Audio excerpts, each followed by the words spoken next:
शिरडी के साईं बाबा ऐसे महान योगी और संत थे जिन्होंने धर्म, जाति, ऊंच नीच और अमीर गरीबी के भेद मिटा दिए। वे कहते थे, सबका मालिक एक। उनके शरण में जो भी गया उसके जीवन में अद्भुत परिवर्तन आया। आज की कथा में हम एक ऐसे गरीब किसान परिवार की बात करेंगे जिसे साईं बाबा की कृपा से नया जीवन मिला। महाराष्ट्र के एक छोटे से गांव में एक गरीब किसान रहता था, रघुनाथ। परिवार में उसकी पत्नी लक्ष्मी, 2 छोटे बच्चे और बूढ़ी माँ थी। थोड़ी सी जमीन थी, लेकिन उससे घर का खर्च नहीं चलता था। कई बार घर में अनाज भी खत्म हो जाता, बच्चों की पढ़ाई भी अधूरी रह जाती। रघुनाथ अक्सर सोचता, क्या भगवान सिर्फ अमीरों का होता है?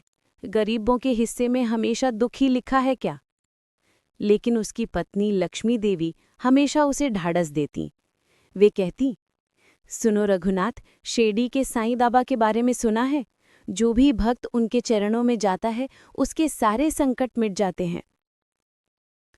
रघुनाथ झुंझला कर कहता, अरे ये सब झूठ है। अगर सचमुच वे महान संत होते तो हमारे दुख अब तक क्यों नहीं मिटे? एक रात रघुनाथ ने स्वप्न देखा।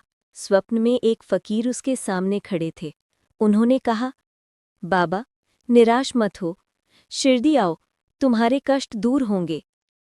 फकीर का चेहरा प्रकाश से दमक रहा था। सुबह उठते ही रघुनाथ ने ये बात पत्नी को बताई। लक्ष्मी देवी प्रसन्न होकर बोली, ये तो स्वयं साईं बाबा थे, उन्होंने तुम्हें बुलाया है। तीसरा अध्याय, शिरडी की यात्रा। कुछ दिनों बाद रघुनाथ अपने परिवार को लेकर शिरडी के लिए निकल पड़ा। यात्रा कठिन थी, परंतु उनके दिल में आशा की ज्योति जल रही थी। जब वे शिरडी पहुंचे तब साईं बाबा मस्जिद के आंगन में अपने भक्तों से बातचीत कर रहे थे। रघुनाथ ने परिवार सहित उनके चरणों में प्रणाम किया। साईं बाबा मुस्कुराकर बोले, आ गए रघुनाथ, तुम्हें तो मैंने पहले ही बुलाया था, पर तुम देर से पहुंचे। रघुनाथ आश्चर्यचकित रह गया। उसने तो बाबा से पहले कभी मुलाकात नहीं की थी, फिर भी बाबा उसका नाम जानते थे। साईं बाबा ने उन्हें कोई धन दौलत या वस्त्र नहीं दिया।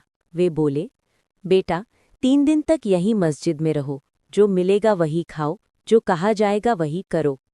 रघुनाथ को लगा कि बाबा कोई चमत्कार करेंगे, लेकिन 3 दिन तक उन्हें केवल साधारण रोटी, दाल और भात ही मिला। कुछ भी विशेष नहीं हुआ।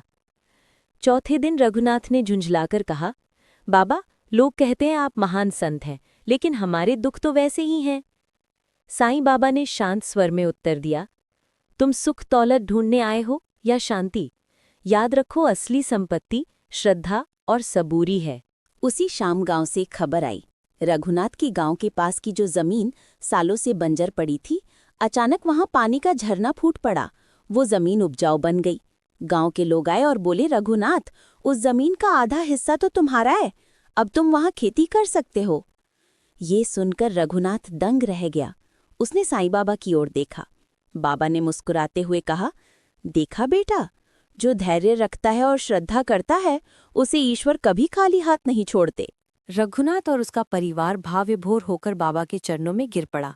रघुनाथ रोते हुए बोला, बाबा, मैं आपको पहचान नहीं पाया। मैं चमत्कार ढूंढने आया था, लेकिन आपने तो हमारा जीवन ही बदल दिया। साईं बाबा ने स्नेहपूर्वक कहा, मैं कुछ नहीं करता, सब ईश्वर की इच्छा है। अगर मन में भक्ति और सच्चाई है तो जीवन में सुख और समृद्धि अपने आप आएगी। 7वां अध्याय, साईं बाबा की महिमा चारों ओर। इस घटना के बाद सिर्फ रघुनाथ ही नहीं बल्कि चारों ओर साईं बाबा की महिमा फैल गई।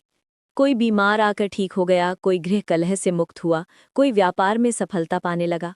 लेकिन बाबा हमेशा कहते, जो कुछ हो रहा है वो सब मालिक की मर्जी से है, मैं तो केवल उनका सेवक हूँ।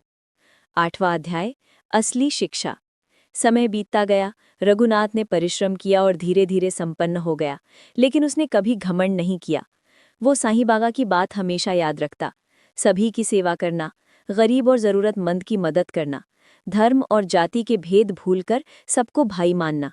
गांव के लोग उसे अब केवल किसान नहीं बल्कि साईं बाबा के आशीर्वाद से धन्य भक्त मानते थे। साईं बाबा की महिमा केवल चमत्कारों में नहीं बल्कि लोगों के हृदय परिवर्तन में है। उन्होंने सिखाया, भक्ति का अर्थ है निस्वार्थ विश्वास। ईश्वर एक है, मार्ग कई हैं। सच्ची संपत्ति श्रद्धा और सबूरी है। रघुनाथ की जीवन कथा इस सत्य की गवाही देती है